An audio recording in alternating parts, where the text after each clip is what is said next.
gusta la historia bélica? ¿Quieres ser parte de nuestra vieja guardia? Pues recuerda que también puedes escucharnos en formato audio podcast siempre que quieras desde la web o la app iVoox. Es gratis y ahí tenemos alojados más de 1000 episodios que se publican por lo menos una semana antes que aquí. Puedes acceder a través del enlace en la descripción del audio o desde el primer comentario fijado. Te esperamos.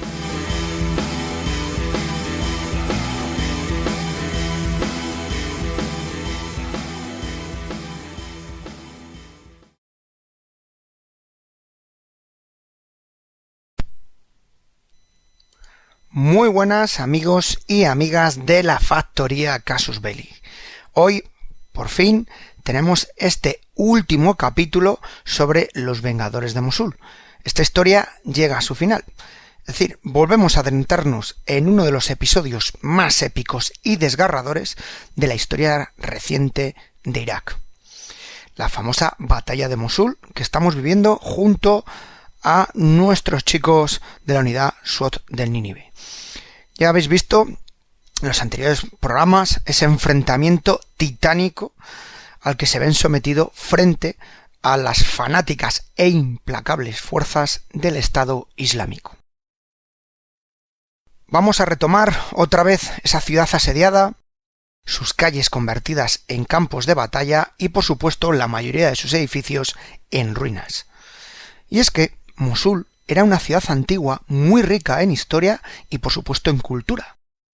Y como habéis visto, se convirtió en el escenario de una lucha desesperada por parte de los iraquíes de conseguir retomar su libertad. Este SWAT iraquí, los chicos de la Nínive, están compuestos por valientes hombres y mujeres que van a constituir esa punta de lanza de los iraquíes frente al terror del Estado Islámico, del Daesh. La verdad es que, ya insisto, lo contamos en los diversos programas, hasta el 2017 las calles de Mosul fueron testigos de esta feroz batalla que os estamos trayendo en primera persona. Los sonidos de las explosiones, los disparos, los gritos de guerra y de dolor durante el día y la noche nos han estado acompañando en los programas de estos días y en el que vamos a tener lugar hoy. Más de 9000 combatientes se estima que había del Estado Islámico en la zona, atrincherados, dispuestos a luchar hasta el último hombre, a morir por su credo, por su fanatismo. Frente a ellos, el ejército iraquí, el SWAT de Irak también, junto a otras unidades policiales locales y regionales y los diversos operativos de las fuerzas internacionales, norteamericanos y británicos principalmente. Solo un objetivo: liberar Mosul, cueste lo que cueste. Y encima, como venimos viendo, con el sufrimiento de que estos hombres son de la ciudad y han sufrido el doble, el triple que el resto de los iraquíes. Esta batalla supuso un gran sacrificio para la población de la ciudad y, por supuesto, para Irak. Se estima que más de 4000 civiles perdieron la vida, atrapados en el fuego o víctimas de las crueles tácticas del Estado Islámico, que, insisto, ya sabéis, nada agradables y lo que hacían a la gente. Además, más de 8000 civiles resultaron heridos y cientos de miles fueron desplazados, obligados a abandonar su ciudad. Se estima, según informes de Naciones Unidas, en torno a 150.000 personas que tuvieron que huir de Mosul en esas fechas. Tropas iraquíes con numerosas bajas, muertos, ya sea por atentados suicidas, por trampas explosivas, por drones, por disparos de francotiradores o incluso por fuego amigo, que hubo mucho fuego amigo. Estas pérdidas inmensas no conllevaron destruir ese espíritu de resistencia y valentía que demostraron los protagonistas de nuestro programa de hoy, con una intensidad inquebrantable a lo largo de la batalla de Mosul. Pero no solo las consecuencias que os estamos comentando o que estáis viendo, sino que posteriormente, y eso es algo muy desconocido por la mayoría de la gente, Mosul quedó totalmente devastada. Las infraestructuras, podéis imaginaros, casi inexistentes, y una población marcada por el trauma de estar bajo el Estado Islámico y bajo los enfrentamientos con el mismo. Los problemas de carácter psicosocial que quedaron en la población y ese estrés postraumático, no solo a los soldados, policías, sino también a la población, a día de hoy siguen vigentes, con muchos problemas entre los iraquíes. Esta batalla, que como estáis viendo pasó a la historia, que podemos decir una de las batallas urbanas más famosas a lo largo de este siglo XXI, ha conllevado un reconocimiento a los hombres del SWAT en esa lucha contra la oscuridad que han supuesto el Estado Islámico. Y es que Mosul no es solo una batalla por una ciudad, sino que es una batalla por el espíritu de Irak. Esa idea de retomar, de controlar la vida por parte de los iraquíes frente a esos fanáticos que estaban controlando su país. Así que amigos, acompañadnos de nuevo en este viaje épico y emotivo a la lucha, a la calle y a las batallas a lo largo de Mosul con los Vengadores de Mosul. Preparados, listos, que vienen momentos duros.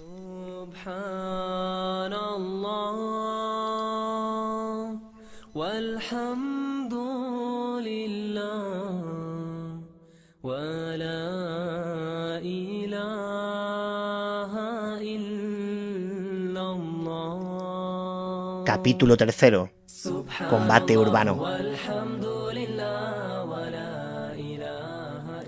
Mientras nos sentábamos en las camas, Souhel y Us nos dijeron que gastaban la menor cantidad de dinero posible durante las semanas libres. Como la mayoría del equipo, enviaban la mayor parte de sus salarios, unos $1.000 al mes, a familiares en Mosul. Cuando el ISIS ocupó la ciudad por primera vez, había sido fácil transferir dinero. Uno de los aspectos sorprendentes del gobierno del Estado Islámico en Mosul había sido su interés en mantener una economía sostenible. Hasta la apertura de un frente contra los kurdos en agosto de 2014, la gente podía entrar y salir con relativa libertad. Antes de que los Peshmerga cortaran la ruta principal a Siria, Daesh transportaba mercancías desde Raqqa y las vendía a los propietarios de las tiendas a precios de mayorista. Pero conforme el gobierno se volvió cada vez más paranoico sobre la resistencia civil, comenzó a vigilar las oficinas de transferencia de efectivo. La mayor parte del equipo cambió a un sistema denominado Hawala, en el que le pagaban a alguien en Bagdad o Erbil con un socio en Mosul, quien transmitía el dinero al destinatario. Sin dinero para gastar durante sus días en Erbil, las jornadas siempre transcurrían sin incidentes. A veces bebían alcohol en la habitación del hotel, pues era bastante más barato. El amor de los hombres por su ciudad solo se había intensificado en el exilio. Pocos hablaban kurdo o tenían amigos en Kurdistán. Sospechábamos que Souhel y Us, recluidos en su lúgubre habitación de hotel, pasaban la mayor parte del tiempo recordando sus vidas interrumpidas en Mosul. Souhel suspiró. Sin embargo, Souhel tenía buenas noticias. Su padre y sus hermanos habían escapado de Mosul hace unos días. Se alojaban en un campamento para desplazados internos en una aldea llamada Hassan Sham. Souhel y Us ya los habían visitado una vez y planeaban regresar por la mañana. Nos invitaron a acompañarles. Hassan Sham estaba a unas 20 millas al este de Mosul, en los territorios en disputa de la provincia de Nínive, tierras que reclamaban los gobiernos de Kurdistán e Irak. Antes de su liberación por los Peshmerga en 2014, Hassan Sham había sido una aldea mayoritariamente árabe, con pocos kurdos. Ahora estaba arruinada y despoblada. Una de las incógnitas que se ciernen sobre la campaña de Mosul es qué será de lugares como Hassan Sham, que el Estado Islámico tomó del ejército iraquí y que los Peshmerga robaron al Daesh. ¿Se permitirá el regreso de la población árabe? ¿Intentará el ejército iraquí sacar a los Peshmerga de los territorios en disputa por la fuerza? Los kurdos, que en los últimos 2 años han expandido enormemente la cantidad de tierra que controlan, parecen impacientes por ceder parte de ella. Aunque el campamento de Hassam Sham, una vasta red de tiendas de campaña blancas rodeadas por alambres de espino, fue pagada por la Agencia de Refugiados de las Naciones Unidas, está supervisado por la Fundación de Caridad Barzani, una organización sin fines de lucro creada por Masroor Barzani, uno de los hijos del presidente del Kurdistán y el jefe de inteligencia kurda. La entrada del campo estaba custodiada por soldados peshmerga y agentes kurdos. Seguimos a Suhel y a Us a través de las filas de tiendas, hasta que llegamos a una con una linterna de energía solar que colgaba cerca de la puerta. El primo de Suhel, Hussein Abbas, nos acompañó. Nos sentamos en los delgados cojines del campamento, que también le servían como camas, y pronto nos acompañaron el hermano de Suhel, Marwan, de 7 años, y su hermana de 3, Tamara. ¿Tamara?, le pregunté a Suhel. Su madre le había dejado nombrarla así. Antes de irnos, preguntamos al primo de Suhel si planeaba regresar a Mosul cuando fuese liberado. Supusimos que estaría tan impaciente por volver a casa como todos, pero Hussein dijo que no tenía ningún interés en volver jamás. Todo era ya diferente, pues aquellas personas que fueron sus vecinas durante años se hicieron del Daesh y los maltrataron sin piedad. Al día siguiente visitamos al cabo Bilal, el que había llegado al puesto de socorro en las afueras de Intisar con una mano parcialmente cortada. Bilal estaba en un hospital privado de cuidados intensivos en Erbil. La ambulancia del ejército lo había evacuado y lo había dejado en el vestíbulo de un hospital público. La atención de la salud pública en Irak y Kurdistán es notoriamente deficiente, y después de varias horas Bilal aún no había sido admitido. Solo la piel sostenía su mano en su muñeca, y gran parte del tejido se había oscurecido. El hermano de Bilal, Ahmed, llegó de la ciudad kurda de Suleimaniyya y llevó a Bilal al hospital privado, donde los médicos inmediatamente le operaron, conectando alguna de las arterias de su muñeca para evitar la inminente necrosis. Pero llevo 3 meses sin cobrar. No puede ser. Escuchamos la misma queja de otros miembros del equipo. A nadie se le había pagado durante 2 meses. Algunos culparon a los políticos de Bagdad, algunos culparon a los comandantes de Hamdaniyya, todos culparon a la corrupción. En la planta baja encaramos al administrador en jefe del hospital. Los dedos necesitaban ser amputados ese mismo momento sin falta, pero el paciente tenía que pagar primero. A la tarde siguiente, in extremis, el médico de Bilal acordó realizar la cirugía con el acuerdo de que Bilal pagaría la cantidad poco a poco en un futuro. Los dedos negros fueron amputados con éxito. Sin embargo, era demasiado tarde. La necrosis se había extendido y se requirió otra operación posterior para extirpar toda la mano. Mientras estábamos en Erbil, la unidad recibió 4 nuevos Humvees y una nueva misión. Rechazando trabajar de nuevo con la 9ª División, la unidad se desplegó al norte de Intisar para apoyar un avance liderado por la División Dorada. La semana anterior, la División Dorada había logrado despejar el distrito oriental de Gog Jali. La autopista 2, una vía de 4 carriles, dividía en 2 el distrito. Un pequeño cementerio bordeaba la carretera hacia el sur, separando Gog Jali de un barrio llamado Al-Quds, que todavía estaba bajo el control del Estado Islámico. Mientras la División Dorada realizaba operaciones al norte de la carretera, el grupo de operaciones especiales de la policía evitaría que los combatientes del Daesh cruzaran el cementerio hacia Gog Jali. Para llegar a las nuevas posiciones del equipo, condujimos junto al intérprete por la autopista 2 hasta que llegamos a los montículos de la berma que se había levantado sobre los carriles. Luego giramos a la izquierda en una carretera sin pavimentar, con un cadáver decapitado en el medio. Los perros callejeros devoraban el cuerpo mientras los niños jugaban cerca. El camino de tierra corría paralelo al cementerio, que estaba detrás de una hilera de casas. Al final, un callejón perpendicular ofrecía una línea de visión directa hacia el campo tostado y lleno de lápidas. Más allá, los edificios de Al-Quds. El equipo estaba en una casa al otro lado del callejón. Un día antes, un francotirador había disparado a un miembro del equipo mientras cruzaba. Llegamos sin incidentes y fuimos recibidos por Mohammad Massoud, un mayor barrigón cuyo brazo izquierdo estaba lleno de las cicatrices de una emboscada yihadista en Mosul en 2006. Mohammad había cumplido justo 39 años el día que salieron de Jarbardán para seguir el río Tigris hacia el norte. Ese día fue también el aniversario de la muerte de su hermano menor, un policía que fue asesinado en 2005. Me sorprendió descubrir que Massoud estaba al mando. lo que significaba que el rumor que habíamos oído era cierto. Después de la debacle de Intisar, el mayor Metzer había sido obligado moralmente a dimitir. Habíamos descartado la veracidad del hecho como un chisme malicioso. Era demasiado difícil imaginar al equipo sin Metzer, y aún era más difícil imaginar a Metzer sin el equipo. Masoud no nos parecía especialmente satisfecho por su ascenso forzoso. Nos comentó que le había dicho a Metzer que si quería volver, el puesto era totalmente suyo, solo lo mantenía caliente para él. Muhammad Masoud nos explicó la situación. Habían ocupado varias casas a lo largo del borde oriental del cementerio y hasta ahora el mayor problema habían sido los francotiradores.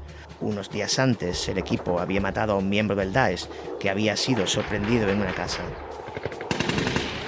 Como si fuera una señal, un tiroteo intenso sonó afuera y Masoud se apresuró a subir una escalera hacia la azotea. 3 policías estaban agazapados detrás de un quitamiedos de cemento con varias troneras pequeñas que se habían hecho con una palanca y un mazo. Mientras que un hombre disparaba a una de las ametralladoras a través de un agujero, otro usaba un periscopio para determinar dónde estaban impactando las balas y guiaba el tiro. Los francotiradores enemigos descansaron por la noche, pero reanudaron su actividad casi con entusiasmo por la mañana. Los chicos del equipo, que no estaban apostados en el techo, se dirigieron a la calle trasera de la casa. Las balas zumbaban por el callejón que conducía al cementerio. De vez en cuando, los hombres retrocedían con un Humvee hacia el callejón y disparaban algunas ráfagas con el Duska en dirección al barrio de Al-Quds. También lanzaban granadas desde un MK-19 montado en la torreta. En el instante en el que un Humvee se ponía cubierto, más balas alcanzaban la casa y los edificios a su alrededor. Los impactos de ametralladora pesada levantaron tierra y golpearon las paredes. Perforaron un destrozado camión cisterna de combustible vacío. Sacudieron las ramas de un maltrecho árbol y segaron sus hojas. Rebotaban en los postes de acero de las líneas eléctricas, haciéndolos sonar como campanas. Durante un receso en el combate, un miembro llamado Jalil, cuyo sobrenombre Hazafá significa en árabe pañal, metió un petardo en su bolsa de municiones y la arrojó al callejón. Todos rieron. Ese mote procedía de una vez que un explosivo escondido en un pañal sucio le estallara, dejando su cabeza llena de pequeñas cicatrices. La casa de la hermana de Jalil estaba al otro lado del cementerio. La familia de otro miembro del equipo, Walid Sabri, había llegado a Gojali unos días antes, después de escapar de Mosul Oriental. Como no quería enviar a sus parientes, un grupo numeroso, incluida su esposa y su hija de 5 años, a un campamento de desplazados internos, Walid los había instalado en una casa vacía a 2 cuadras de distancia. En 2014, cuando el ejército iraquí huía de Mosul, Walid le había dicho a su mujer que tenían que huir, pero ella quería quedarse, y la discusión que siguió acabó cuando Walid pronunció las palabras «Me divorcio de ti», y se fue solo. La decisión en realidad fue prudente. El Estado Islámico ejecutó al hermano de Walid un par de meses después. Khalil hizo un comentario que hizo que todos se rieran y que Walid se sonrojara.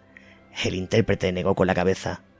Ahora mismo, Walid y su esposa deseaban reconciliarse y eran libres de hacerlo, pues solo una tercera declaración de divorcio es ya irrevocable, pero necesitaban un imán, y hasta que encontraran uno, Walid tendría que pasar las noches con el equipo. Los compañeros le daban cualquier alimento que pudieran ahorrar para ellos. En un momento durante la lluvia de disparos de los francotiradores a través del cementerio, una niña pequeña con coletas con un suéter rosa apareció en la carretera. Mientras caminaba hacia la casa fuerte del equipo, los policías comenzaron a gritarle que volviera. Era Baida, la hija de Walid. En el otro lado del callejón, ese que no podíamos cruzar porque las balas lo barrían, la chica se detuvo y nos miró. ¡Vuelve! ¡Date la vuelta! ¡Vamos! ¡No cruces! ¡Vete! Walid llamó a su esposa, que salió de una casa a 100 metros de distancia, y le gritó autoritaria a la niña que volviera con ella, y corrió hacia su madre, balanceando las coletas. Antes de que comenzara la ofensiva final, los aviones iraquíes arrojaron pasquines sobre Mosul, exhortando a más de 1 millón de personas que aún estaban allí a no huir. La lógica era que luchar en la ciudad y minimizar las bajas civiles sería más fácil con iraquíes protegidos en sus casas que con un éxodo caótico por la calle. Mientras los militares continuaban encontrando una fuerte resistencia en Mosul, algunos comandantes que deseaban más libertad para usar armas pesadas, artillería y ataques aéreos, cuestionaron públicamente esa lógica. El coronel Silvia, comandante de la Task Force, nos declaró: el primer ministro tomó la decisión de decirle a la gente de Mosul que se quedara allí, y nosotros lo apoyamos.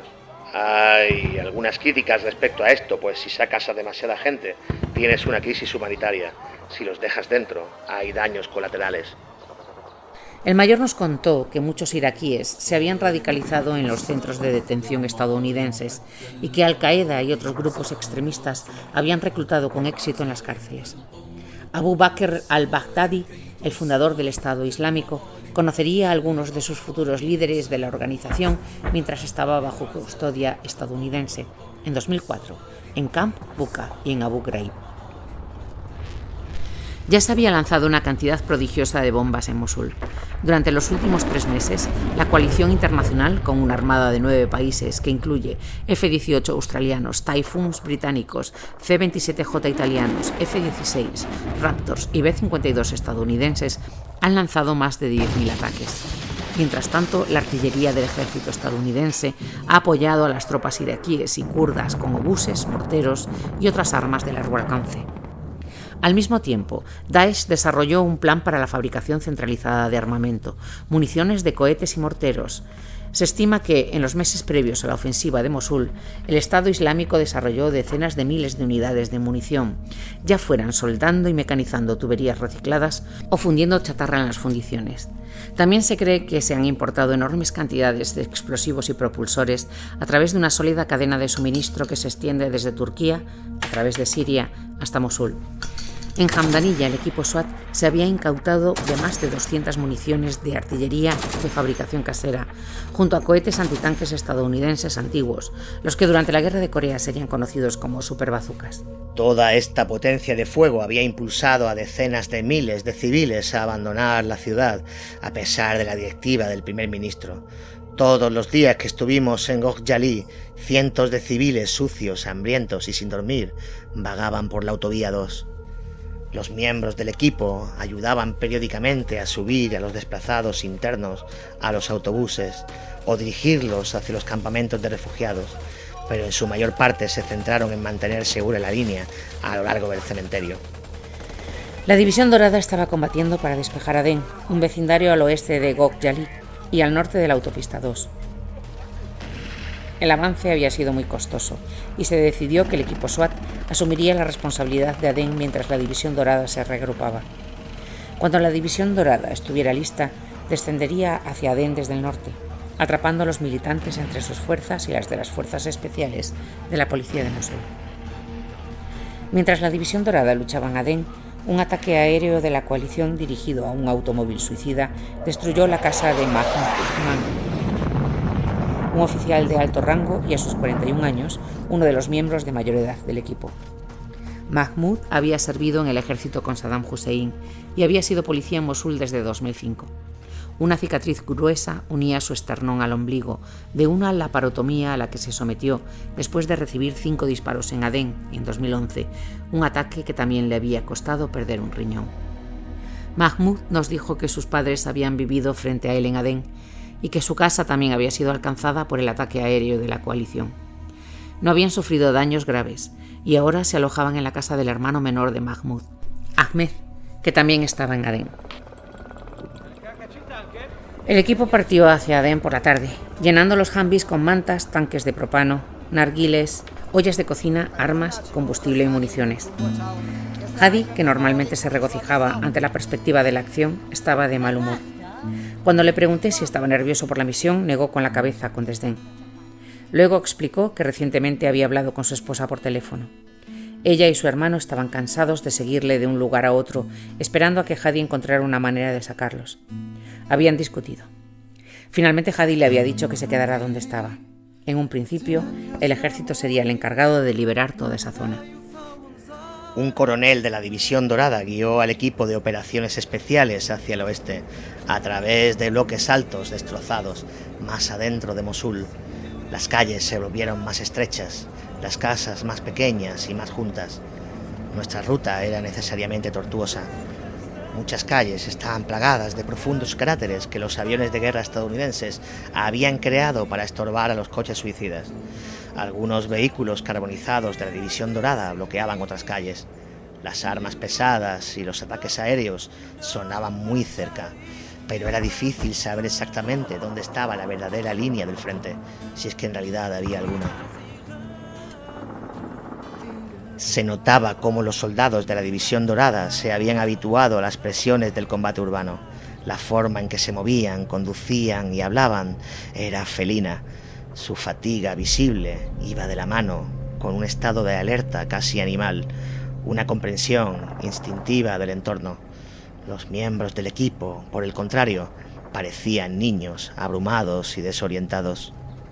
El coronel nos llevó a una calle de Adén donde los soldados de la División Dorada estaban agachados detrás de las paredes y las balas zumbaban desde múltiples direcciones. Hadi, Tamer y una docena de hombres más entraron en una casa vacía.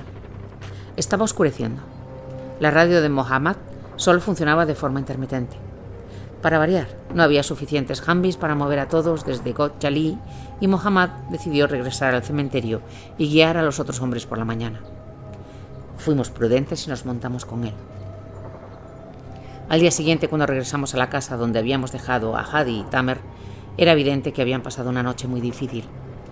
Le dijeron a Mohammad que habían estado luchando desde que los dejamos y estaban convencidos de que el equipo no poseía ni un número adecuado ni potencia de fuego para defender a Adén si la División Dorada se retiraba como estaba planeado. Temían una repetición del desastre de Intisar. Aunque todavía les faltaba llevar allí a 17 hombres para esa batalla, su preocupación más urgente era la falta de municiones. Los policías se sorprendieron al presenciar cuánto gastó la División Dorada durante la noche solo para mantener a raya a un puñado de militantes del Daesh. Debido además a que todas las armas de la División Dorada eran estadounidenses, M4, M249, calibre 50, como agravio, todos sus equipos eran rusos.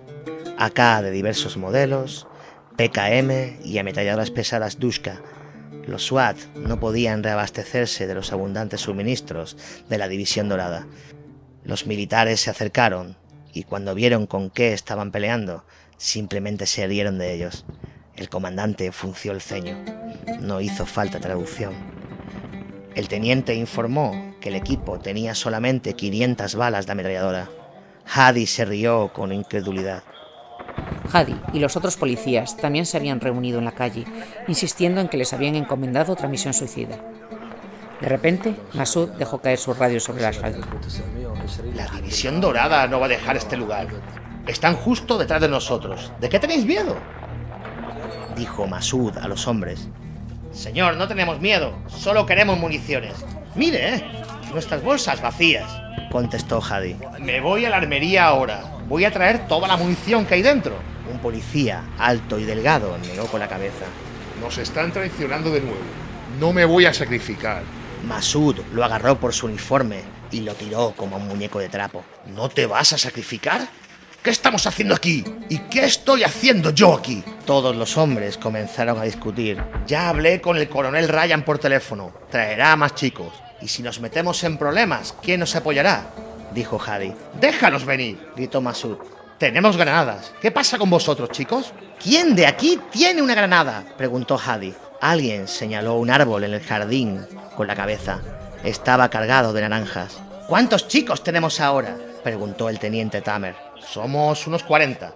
Tenemos que tomar 8 edificios. Unos minutos después, Masud fue a hablar con el coronel de la División Dorada, que estaba en la calle. El intérprete intentó pegar el oído. Escuchamos al coronel decirle: necesitas tomar 14 casas. No nos retiramos. Si hoy es mi día de morir, voy a morir aquí. Cualquiera de los tenientes que quiera morir conmigo, venga a este lado. Tamer, pasando por encima de la radio, nos murmuró: vamos. Cualquiera que no quiera pelear, que se ponga allí. No quiero cobardes. El que no quiera quedarse, le dispararé aquí mismo. ¿Quién? ¿Quién es un cobarde? Dijo, disparando al aire. Señor, no tenemos cobardes, exclamó Hadi. Pero Mohammad Masud estaba furioso. ¿Dónde está el viejo equipo? Después de todo lo que hicimos, nadie estaba jodiendo al Daesh como nosotros. Y ahora, aquí, al final, ¿queréis rajaros? El regaño fue efectivo. Nadie iba a quedarse en el lado equivocado de esa radio rota en el suelo. Mientras los hombres se dividían en equipos preparándose para trasladarse a las casas, el coronel de la División Dorado lo llevó aparte. Estaremos justo detrás de ti. No me importa. No tenemos miedo, espetó Masud. La orden ahora era ocupar 10 casas. Vi a Mahmoud Uthman anotando cuántos cargadores se asignarían a cada puesto. Pregunté si los familiares, los padres, la esposa y los hijos de Ahmed estaban cerca de nosotros. Señaló calle arriba. Tal y como prometió el coronel Rayán, llegó esa misma tarde, con más hombres y municiones. Su fría presencia tuvo un efecto tranquilizador en los hombres, y durante los 2 días siguientes hizo que el mayor Masud no pudo. Descartó ocupar las posiciones que la División Dorada había asignado al equipo y organizó una defensa de Adén que se adaptaba mejor al pequeño tamaño y los recursos limitados de la unidad. Finalmente, los policías tomaron el control de 5 casas a lo largo de una calle que se extendía hacia el norte, hasta enlazar con un frente contiguo atendido por la 16ª División del Ejército iraquí. Las casas estaban en el lado occidental de la calle. Más allá había un barrizal con un arroyo que lo atravesaba. Frente al claro estaba Aja, el barrio que la División Dorada planeaba atacar una vez que se hubiera recuperado. Los miembros del equipo establecieron nidos de ametralladoras en los techos de las casas y abrieron troneras en las paredes de bloques de cemento. Inmediatamente fueron atacados desde Aka. Los ataques aéreos sacudieron los cimientos. La artillería, lanzada desde atrás y delante de nosotros, silbaba sobre nuestras cabezas. En Adén eran los morteros, no los francotiradores, los que representaban la amenaza más grave. El segundo día, un proyectil cayó cerca de la escuela primaria que había ocupado el capitán Bassam. 2 miembros del equipo resultaron heridos y requirieron evacuación médica. Uno de ellos era Loai Fatih, el hombre que tras la detonación de la pick-up en Salahilla y el coche suicida en Shaima había sufrido su tercera herida grave en la cabeza en poco más de un mes. Era tarde, un avión no tripulado del ISIS sobrevoló en círculos sobre nosotros y unos minutos después otro mortero cayó a una cuadra más allá de la casa en la que estábamos con Ryan. Ryan fue a echar un vistazo e informó que un hombre en la calle había muerto. El hijo pequeño del hombre había sido mutilado y no sobreviviría. Increíblemente valientes o increíblemente obsesionados con la muerte, los miembros del ISIS ignoraron a los F-16 en los cielos y atacaron al equipo de operaciones especiales frontalmente desde el borde mismo de Aka, a veces incluso aventurándose en el barrizal. Unos días después de nuestra llegada a Adén, Rayán envió a Hadi a traer más comida y municiones a la escuela donde estaba el capitán Bassam, y yo lo acompañé. La escuela era un gran edificio de 2 pisos que se adentraba en el claro y por lo tanto estaba expuesto por 3 lados. Tuvimos que agacharnos mientras subíamos una escalera exterior. Un pasillo corría a lo largo del segundo piso y terminaba en el marco de una puerta abierta que daba a un rellano. Se había colgado una sábana del marco, pero aún había que proteger las paredes del pasillo, porque los francotiradores en Aja a veces disparaban a través de la sábana. Encontramos a Bassam, el único oficial allí, en un aula junto a 8 soldados. Mientras Bassam inspeccionaba su reabastecimiento, charlé con un joven policía llamado Hamadá, que estaba limpiando las lentes de un par de prismáticos antiguos. Había sido herido por un coche bomba en Mosul en 2008. Una cicatriz cubría su rostro, cruzaba su nariz y en el área alrededor de su mejilla izquierda era peculiarmente cóncava, como una máscara abollada. Hamadá me señaló una casa a escasos 150 metros. Poco después de que regresáramos al segundo piso de la escuela, un ataque aéreo de un avión de la coalición produjo una tremenda explosión en el claro. Nuestra satisfacción duró poco. Un imán, a través de los altavoces montados en la mezquita con la cúpula amarilla, gritó: «Dios proteja a Mosul, Dios destruya a los incrédulos, Dios destruya a los apóstatas». Suhel, el policía que conocí en Erbil, también estaba en la escuela y lo seguía hasta el rellano. Nos arrastramos cuerpo a tierra debajo de la sábana. Afuera, 2 ametralladoras estaban apoyadas en bípodes, frente a pequeños agujeros en un quitamiedos a la altura de la cintura. El suelo estaba cubierto de casquillos. Mirando por un agujero pude ver las casas al otro lado del claro y detrás de ellas la cúpula amarilla de una mezquita. Suhel me llamó la atención sobre una casa con techo de chapa ondulada y varias ventanas cuadradas a las que les faltaban los cristales. Me indicó por señas que ahí había 3 militantes del ISIS. Vimos a alguien pasar por una ventana. Hamadá se unió a nosotros con sus prismáticos y observaba por un agujero mientras Suhel disparó la ametralladora por el medio. Pasaron varios minutos sin fuego de respuesta. Luego, un mortero pesado cayó lo suficientemente cerca como para hacer temblar toda la zona. Me arrastré de regreso al aula. Otro mortero impactó aún más cerca y un tercero explotó con tanta fuerza que pensamos que había golpeado el edificio. Había gente gritando. Seguía Bassam abajo y afuera. Un gran cráter se abría en la calle. Un aljibe de metal levantado sobre pilares arrojaba agua.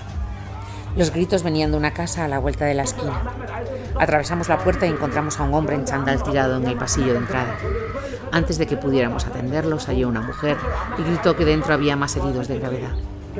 Nos llevó a la sala de estar donde un hombre mayor y sin camisa estaba sentado en un sofá. La sangre manchaba su torso y llenaba todos sus pantalones. Alguien sostenía almohadillas de algodón rojo empapado a ambos lados de su cara. Le costaba respirar.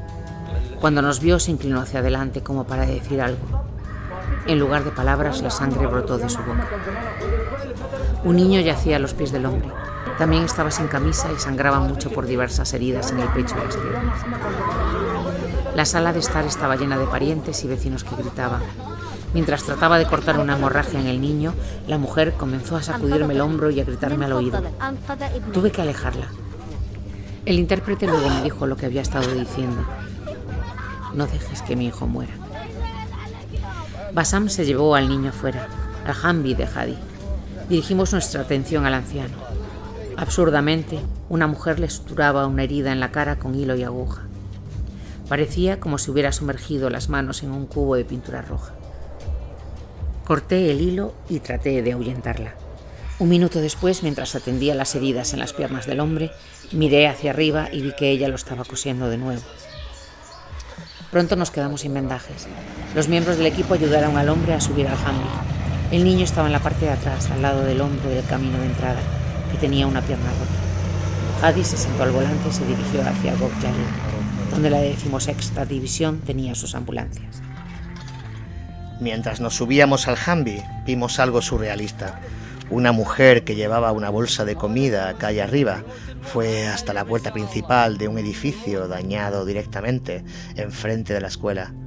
Cuando el capitán Bassam intentó decirle que no debería estar allí, descubrimos que la mujer era sorda y muda. Bassam señaló el cráter de la calle e hizo un gesto de explosión con los dedos. La mujer respondió con sus propias señales con las manos, que parecían significar: esta es mi casa. ¿A dónde más puedo ir? Pase lo que pase, sucederá. La División Dorada finalmente lanzó su ataque contra Aja al día siguiente. La temperatura había bajado de golpe unos 40 grados y ahora había comenzado a llover. Desde los techos de las casas a lo largo de la línea, los SWAT dispararon todo lo que tenían hacia el barrio de Aja. Helicópteros del ejército iraquí sobrevolaron el cielo y lanzaron cohetes a través del claro. Estábamos en un techo con 2 miembros del equipo cuando uno de ellos avistó un automóvil, presumiblemente un vehículo suicida, que se dirigía hacia la línea de la División Dorada. Ryan los llamó. Mientras caía la noche, los morteros seguían impactando a nuestro alrededor. A las 10 en punto, mientras estaba en una casa a mitad de camino, una terrible explosión sonó cerca de la escuela primaria. Estalló un tumulto. La noche era oscura como la boca de un lobo y era imposible discernir quién estaba disparando y a dónde.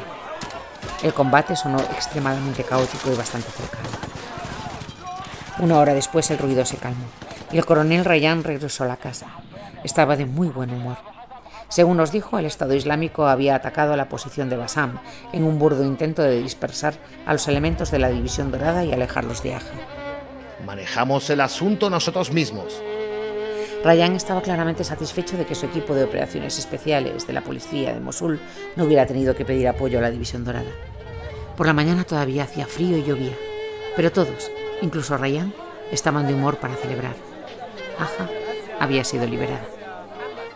Por primera vez desde su llegada a Adén, 5 días antes, el equipo pudo respirar. Liberados del miedo a una emboscada, los hombres deambulaban por la calle, fumaban cigarrillos y bebían té. Cuando Rayán tomó un Humvee de regreso a Hamdaniyya para reunirse con los mandos de la policía de Nínive y conseguir más municiones, nos fuimos con él desde Mosul. A finales de diciembre, las fuerzas de seguridad iraquíes suspendieron las operaciones en Mosul durante 2 semanas. Los comandantes calificaron el aplazamiento como un periodo de recuperación, durante el cual los vehículos podían repararse y reabastecerse de municiones. El ejército iraquí trataba las cifras de bajas como si fueran un secreto de Estado, pero nos parecía probable que la pausa en los combates era necesaria, en parte por la gran cantidad de muertos y heridos en las unidades combatientes. A principios de mes, la ONU emitió un comunicado en el que anunciaba que casi 2.000 combatientes de la coalición habían muerto solo en noviembre. Después de que el ejército iraquí rechazó airado la afirmación, la ONU reconoció que el número estaba en gran parte sin verificar. Cualquiera que sea el número de víctimas, las únicas personas con las que he hablado que no han expresado su alarma sobre las altas tasas de bajas de los iraquíes son las personas que se encuentran cómodamente alejadas de Mosul. La ONU se había mantenido fiel a una estimación de las bajas civiles en Mosul en noviembre. Por bombardeos de la coalición, por coches suicidas y por francotiradores del Estado Islámico, que los atacan deliberadamente mientras huyen hacia las líneas gubernamentales. Hay una grave escasez de alimentos y agua, y el Daesh recluta cada vez más a civiles para que sirvan como escudos humanos, ejecutando a todos aquellos que no cumplen. Una noche a principios de enero, Hadi, que estaba desplegado con la unidad, recibió una llamada telefónica de Iman. Ella y su hija Khalida por fin habían salido de Mosul con un grupo de civiles y ahora estaban en Hamdaniyya. Hadi condujo hasta allí en la mañana siguiente. Al principio, la pequeña Khalida no lo reconoció. Ella solo había visto fotos mías, fotos antiguas en Mosul. Estaba un poco confundida. Le tomó algún tiempo. Después, Khalida se dio cuenta de quién era yo. Finalmente me sentí a gusto. Finalmente me sentí descansado.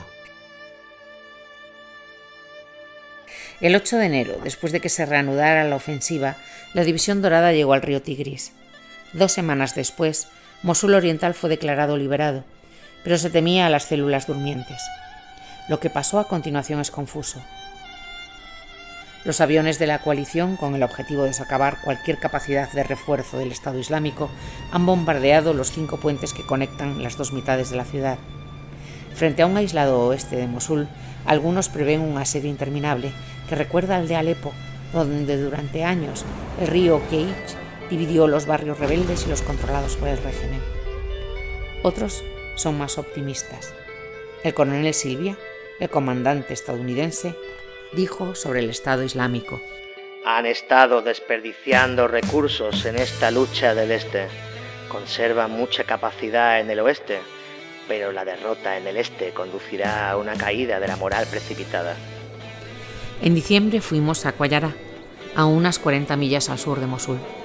El mayor Mekzer, después de dejar el equipo de operaciones especiales de Mosul, había asumido el mando de una nueva unidad policial allí.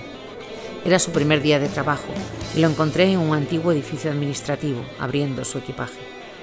Observé mientras sacaba sus uniformes y les quitaba los parches del equipo de Mosul de las mangas. Mientras hablábamos, Adnan lo llamó para saludarlo. La noche anterior, Metzer había estado en Erbil con otros miembros del equipo. Somos una familia, solía decir Metzer. Él no tenía amigos civiles. Ahora, en Qayara, gritó en el pasillo por tercera vez que a alguien le trajera una pipa de agua para fumar. Parecía avergonzado. El lado occidental será más fácil. Ahora están rodeadas y perdieron muchos efectivos en el frente oriental. El tiempo dirá.